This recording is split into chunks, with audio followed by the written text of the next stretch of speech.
মিনাসান কন্নিচুয়া, আশা করি তোমরা ভালো আছো। আজকে আসলাম যে এলপিটি N5 এর যে পরীক্ষা আছে সেটার জন্য গুরুত্বপূর্ণ একটা টপিক ফুকুশু বা রিভিউ নিয়ে। তোমরা কি কখনো ফুকুশু করেছো?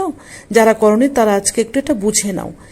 আমরা সাধারণত মিন্নানো নিহনগর দুইটা বই পড়ে থাকি। প্রথমটাতে হচ্ছে ওয়ার্ড মিনিং আর গ্রামার এক্সপ্লানেশন, দ্বিতীয় বইটাতে সাধারণত প্র্যাকটিস করা হয়।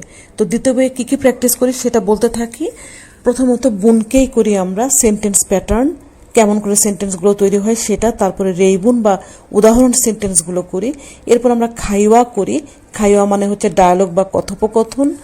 এরপর আমরা প্র্যাকটিস করি রেনশু এ, রেনশু মানে হচ্ছে প্র্যাকটিস, চর্চা।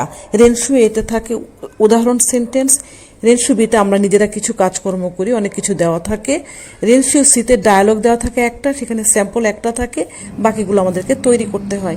এরপর আমরা মন্দায় করে থাকি, অর্থাৎ এ পর্যন্ত তুমি যে ভোকাবুলারি করেছো, গ্রামার করেছো, এত প্র্যাকটিস করলে এটার উপরে কুইজ করে থাকি আমরা। এই যে কুইজ করি, এই কুইজের মধ্যে তোমার সাফল্য থাকে। এরপরে আসো, এরপরেই 2 পাতা তোমার ফুকুশু দেওয়া আছে কিছু কিছু লেসনের শেষে। কোন কোন লেসনে আছে আসো আমরা আলোচনা করি।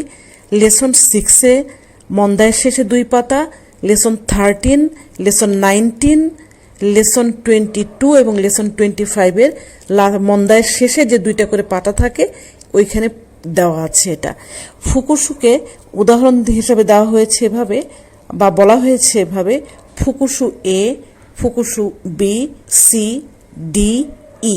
তো এটা খুবই ইম্পর্টেন্ট তোমাদের জন্য। অ্যাক্টিভিটিস গুলোকে মন্দায় কুইজকে নিয়ে কিন্তু ফুকুশু তৈরি হয়। পার্টিকেলের যে পার্ট আছে এগুলি খুবই ভালো মতো বুঝতে পারবে। ধন্যবাদ সবাইকে।